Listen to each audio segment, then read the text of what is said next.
Welcome back to Find Your Alpha. Today, we're going to go over a very sensitive subject, and the title of today's presentation is, Does her ex still have access to her why? And I'm sure you all know what I'm referring to when I'm referring to her why. So let's get into it. First of all, I'm going to answer that question. It's very likely. Now, I'm not saying every woman has ongoing relationships with their ex, or potentially could have ongoing relationships with their ex. But in my experience and my observation, I would say that more than 50% of women are at risk for cheating with an ex. I actually put that number closer to 60 to 65%. My theory, and this is just my theory, is that about 35 to 40% of women are really good, conservative, traditional women, and they would never cheat. Unfortunately, the rest, the overwhelming majority, and again, it's my opinion, 60 to 65%, have that propensity to do so.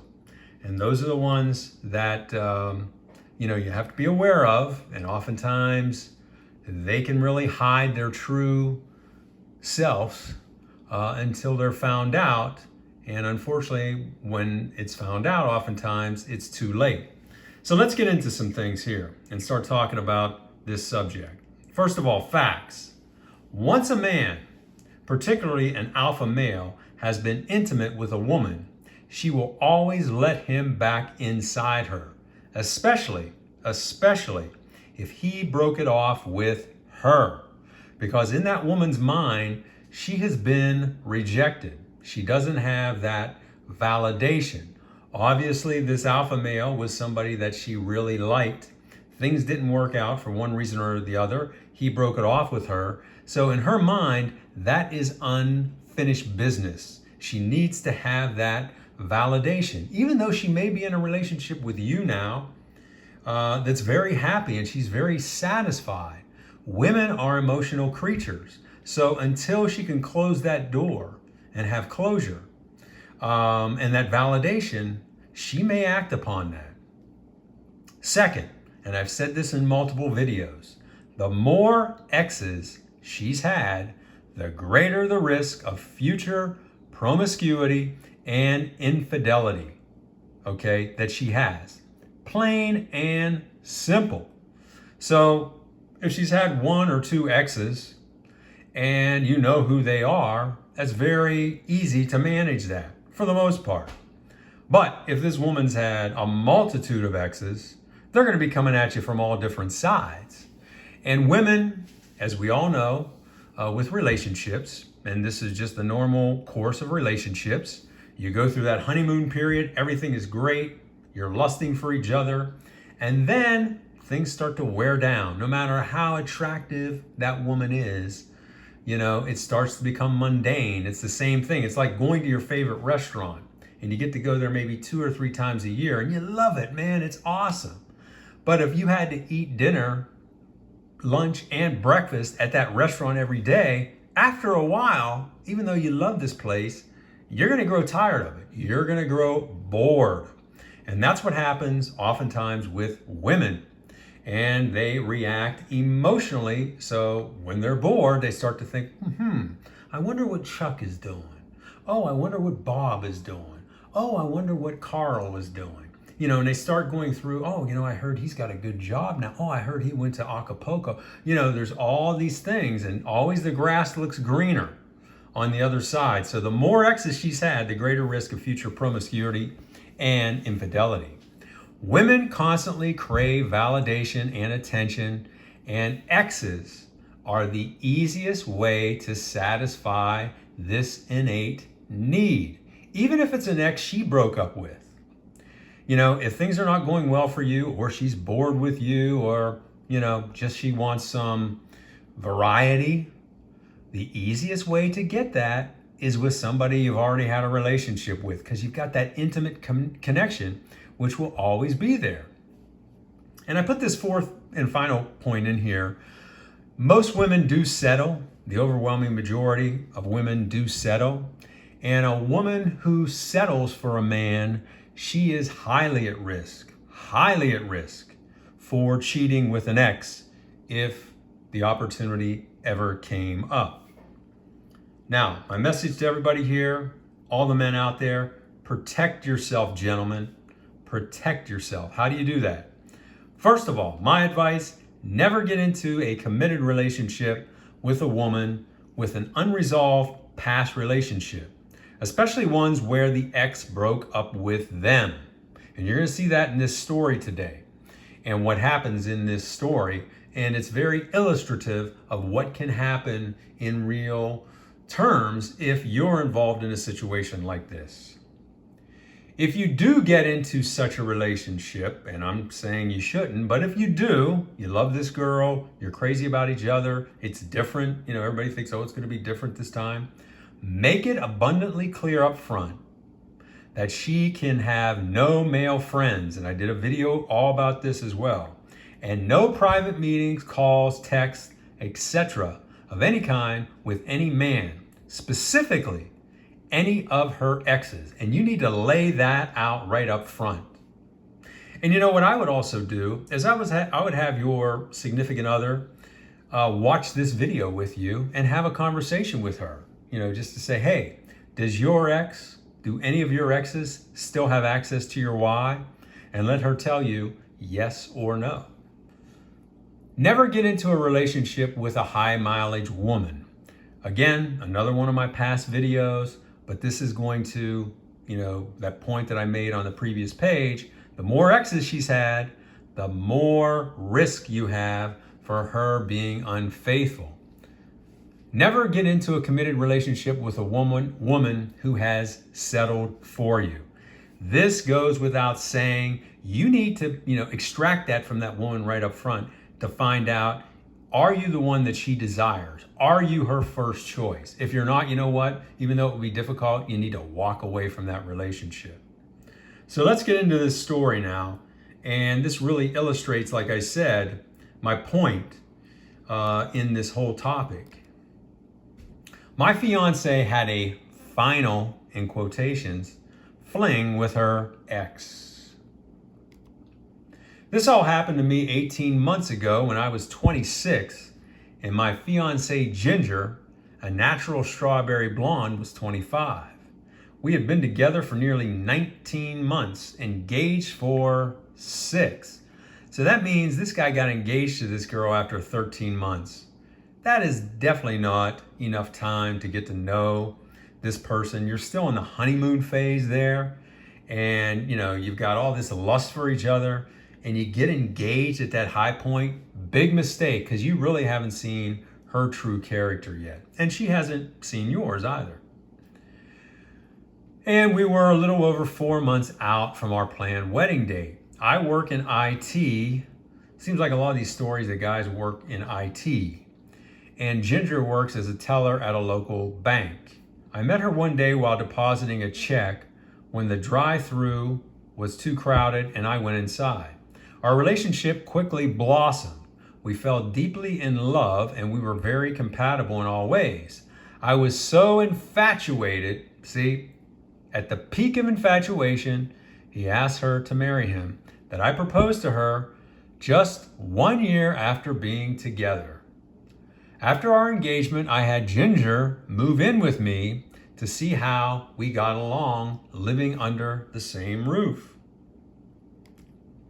Everything was going great for about 6 months. For the 6 months we had been cohabitating. That is until about 4 months prior to our wedding. I'll now explain. After we moved in together, I added Ginger to my cell phone plan and paid the bill along with all of the other bills for our apartment, since I earned significantly more than she did. So obviously, one of the reasons why she's attracted to this guy is that he's a provider. And it sounds like he may have been, before this all went down, a beta male provider, the very typical beta male provider, and she sounds like a very hot woman. He doesn't really describe her here outside of saying, she's a strawberry blonde, but I'm sure she was a beauty, or is a beauty. The company I work for has a large remote and mobile workforce, and we only permit business calls and text to be sent by employees. In order to ensure this, the company was in the process of installing new software that records each text message sent by an employee to the cloud. I was in charge of the rollout of this new software program. As part of the test program, I set my personal phone and Ginger's up on the service to see how it worked and to practice how to go about activating it. I didn't think to disclose this to Ginger, as I only planned on keeping the software active on our phones during the brief test period. But I believe God intervened here, as I forgot to remove the software, and through this program found out about my fiancé's infidelity. Because of the volume of text sent, the software doesn't send live text to a monitor, but instead sends them to the cloud for eternal storage. An authorized manager then can access these texts should a business or workplace dispute arise. I successfully implemented the software and trained all of our HR employees and managers on its use. As stated previously, I had forgotten to remove our personal phones from the software program, so our texts were being recorded to the cloud throughout this period. Several weeks went by, and one day I remembered that I forgot to remove our phones from the software and went into the program to do so. Before doing so, curiosity got the best of me, and something inside me told me to have a look at her text. I gave a quick glance and didn't see anything out of the ordinary until I came across a string of text between Ginger and her ex, Joshua. For background purposes, Ginger and Joshua were high school sweethearts who planned one day to be married.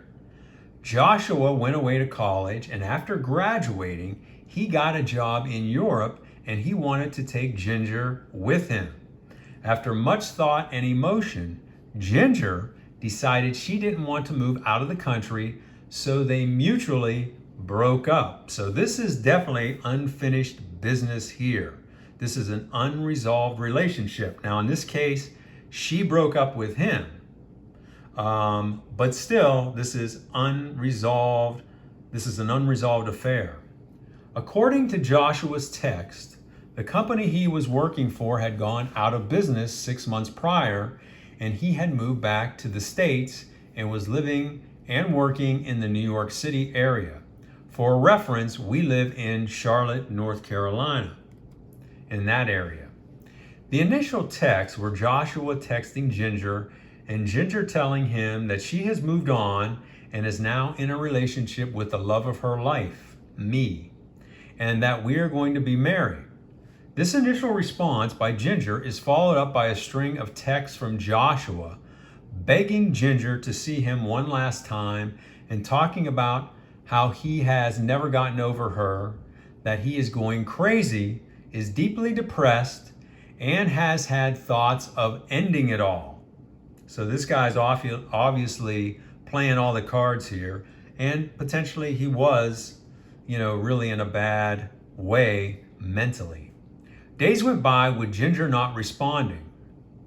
Then, in one of the texts, Joshua comes right out and states that he just wanted to hold her and make love to her one more time. He said if she granted him that one wish, he would forever let her go and have full closure on their relationship. So this guy is using every trick in the book to try to get her in bed one more time. And he's probably thinking, hey, if I get her one more time, she's going to fall back in love with me, and I'm going to sweep her off her feet and steal her from this guy she's with now. Ginger took several days to reply, during which Joshua continued to beg her to see him.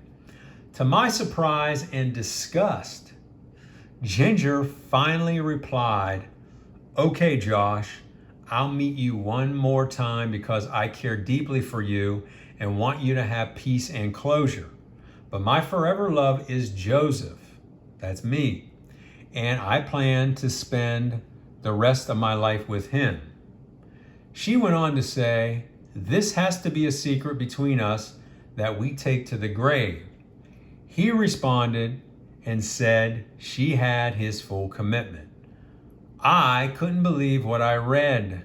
My perfect world all came crashing down in just one 2-sentence text. How many times have we heard that from these guys in these stories, that their world came crashing down when they found out their girlfriend was not who they thought they were?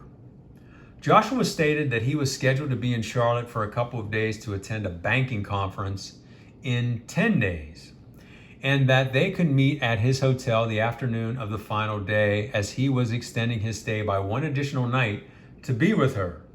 Ginger agreed to meeting and said she would schedule time off in the afternoon of the final day of the conference so they could spend part of the afternoon together, but she had to get home to me before I got home from work.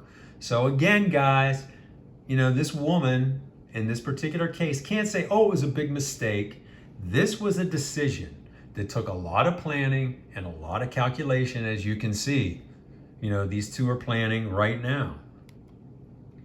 Needless to say, I was in a deep, deep depression for the rest of the day, but finished my work tasks and took time to copy the text correspondence between Ginger and Joshua.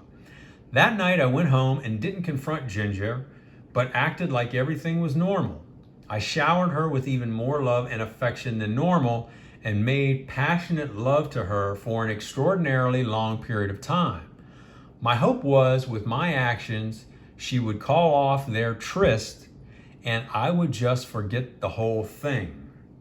I'll tell you what, guy, even if she called it off, this is not something I would forget. You don't forget something like this. This is not something you just say, "Okay, let's just forget about that and move on." No, this is a deal breaker. The next 2 weeks were complete hell, as every day I was checking their text, hoping she would call it off.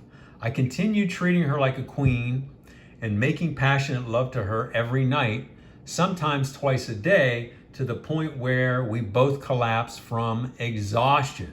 Now, this part about him treating her like a queen, this might be one of the reasons why she feels, hey, I can, go back and have this tryst with my ex and, basically then push my ex away and go back to this guy because he's such a nice guy. He loves me. He treats me like a queen. She obviously feels very comfortable with him, which is not a good thing. It may seem like a good thing that, hey, you're partners and you're in a relationship and each should feel completely comfortable with the other.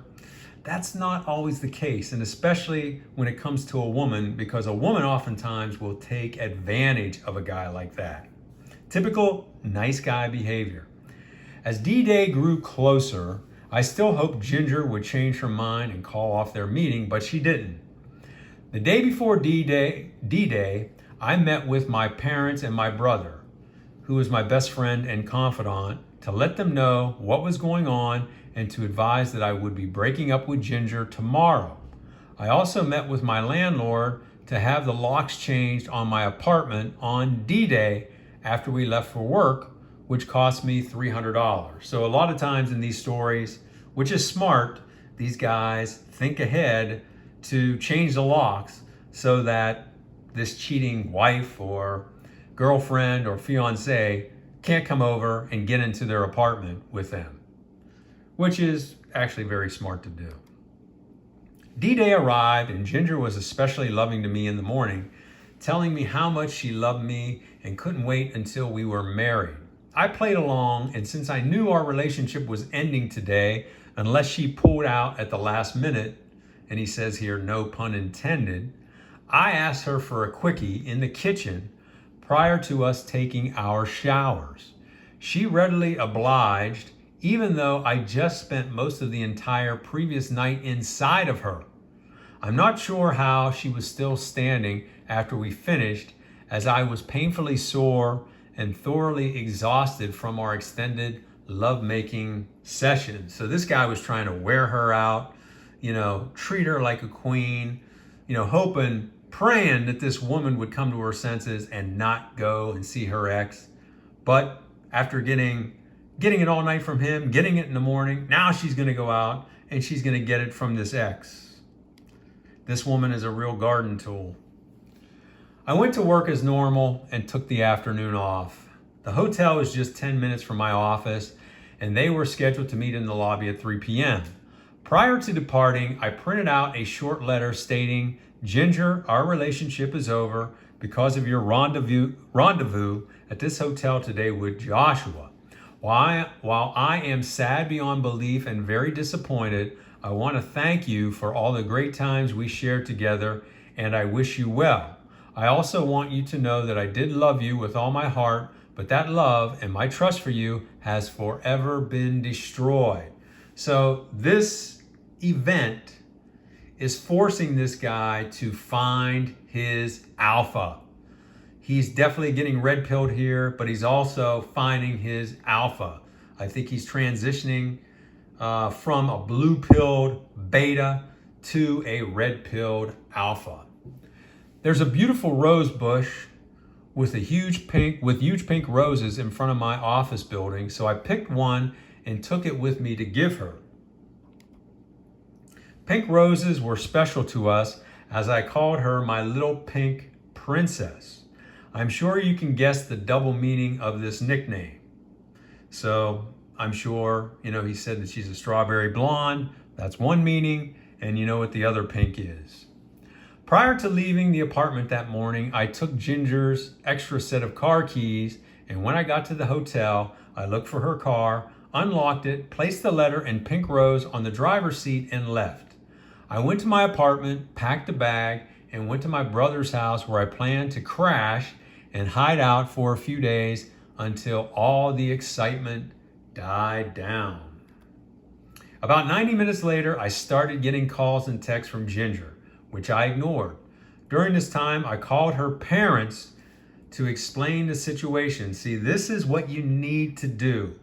Don't let these affairs be kept big secrets just between you and her affair partner. That's the worst thing you can do. You need to expose these affairs to the world so that she cannot craft a story behind it. You expose it right up front like this guy did. He told his parents, he told his brother, now he's telling her parents, so she can't go out there and spin a story. Her parents eat dinner like clockwork at the same time every day, so I knew I'd catch them at home. I called and explained that I just broke up with Ginger and advised them that she spent the afternoon at a hotel with her ex Joshua having sex. They were stunned and very upset. They apologized to me and asked if I was going to be all right. I told them that in time I will be fine, thanked them for being so kind to me, and told them I hope we could maintain our good relationship going forward. They both said yes, absolutely. Throughout the day and all night, Ginger left messages and sent texts. She also went to my apartment but couldn't get in. Remember, he changed the locks. The silence and isolation was destroying her. That's another tip here, guys, as you can see from all of these videos I've done. And I always try to pick videos and stories where the guy handles the situation right. I don't like to get in these stories where the guy acts like a total wimp and a simp and does everything wrong, because that doesn't teach anyone, how to handle things appropriately. I want to send these messages and do these stories where the guys handle the situation appropriately. But you can see by being silent, being professional, and not getting involved in conversations with her, it will destroy her from a psychological standpoint and make her see and make her really fully grasp what she has done. While I tried to avoid ever having contact with Ginger again, she came to my workplace the following morning begging to see me. I agreed to meet her so as to not create a scene. Yeah, I mean, you don't want this woman coming to your workplace and causing a big scene, which may impact your job, you know? Now, he doesn't say it here in this story of whether he, provided her with details of the text. I'm assuming he didn't, because potentially there he could have an issue where she could go back to the company and say, hey, your employee, my fiancé, was using your proprietary software to, spy on my text. So I'm assuming he didn't do that. He really didn't have to, because he did bust her there at the hotel. She doesn't know how he found out. Maybe he had a private eye. Maybe he, caught wind of her text himself on the phone. That's what I'm assuming happened, because he doesn't, detail that here in the story. We walked to a bench in front of my office building, and she spent the entire time crying and begging me to forgive her.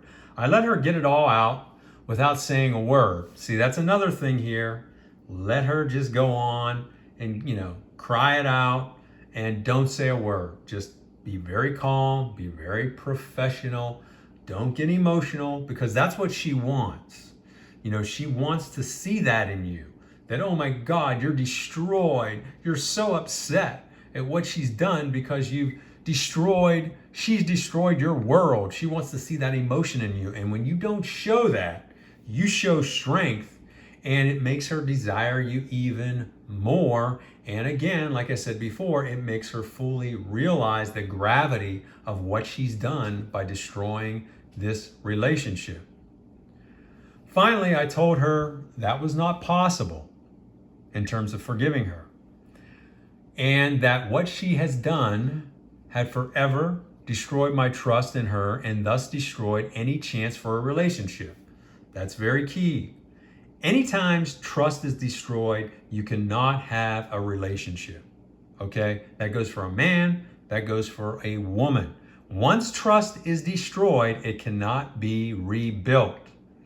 I told her that I did love her with everything I had, but after she did what she did yesterday, I no longer feel anything for her.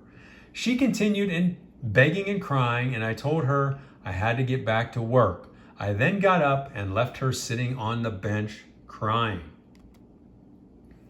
This all happened 18 months ago. I've never seen Ginger since. However, throughout this time, she has continued to contact me on a regular basis, begging me to reconsider.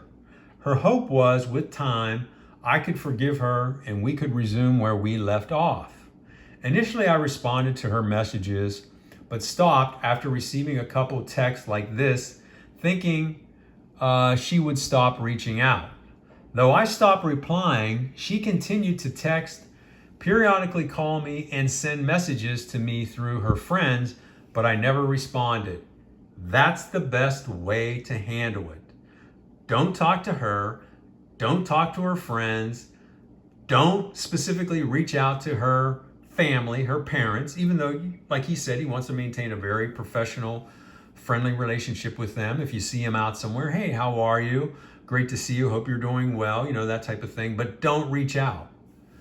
I started dating again about 8 months ago, and now I'm in a relationship with a beautiful young woman from a company in my building. Hopefully this guy doesn't do the same thing again. He's into this now with this woman for 8 months. She too is an IT professional, and we get along great. For the first time, I no longer think of Ginger every waking hour of the day, and instead think about work and my new love. So hopefully this guy learned his lesson. He takes his time this time, doesn't jump into things, and takes it slow in this new love relationship he has. Ginger's friends have told me that she is devastated by the news that I have a new love and is in a deep depression as she finally realizes any hope she had for our reconciliation is over. She apparently has had no contact with Joshua after she told him he ruined her life and never wants to see him again. For now, I'm living one day at a time, and I'm really enjoying life again. I hope one day Ginger can find inner peace and happiness and move on with her life like I have. That's the end of my story. I hope my tale can help someone out there cope with infidelity. All things considered, I think I handled the situation as well as can be expected. I think he did. He made big mistakes up front, jumping into things with this woman, asking her to marry him after just 1 year, moving her in, right away, treating her like a queen. I mean, these are all things that beta males do and desperate men do with hot women. And it's a lesson for everybody. Don't do that. Don't do that.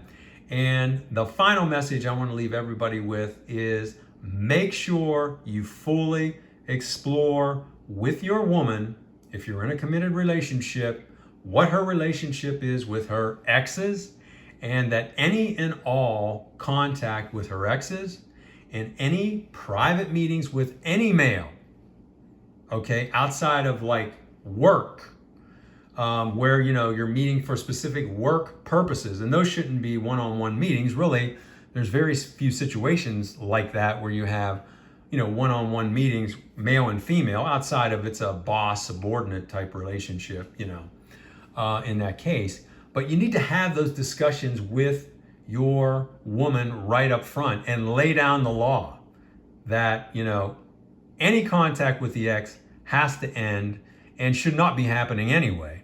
And any meetings or lunches or whatever outside of official business with another male end now that we're in this relationship. And that any violation will result in the immediate end and termination of your relationship. Make that clear up front. And like I said, have your girlfriend, your fiancée, your wife watch this video with you and use this video to segue into a conversation about, hey, do any of her exes or could any of her exes get access to her Y or still have access to her Y? Use that to help you in your conversation. So hopefully you found this video valuable. If you did, please comment, like, share, and subscribe to the channel. And I'll catch you on the next one.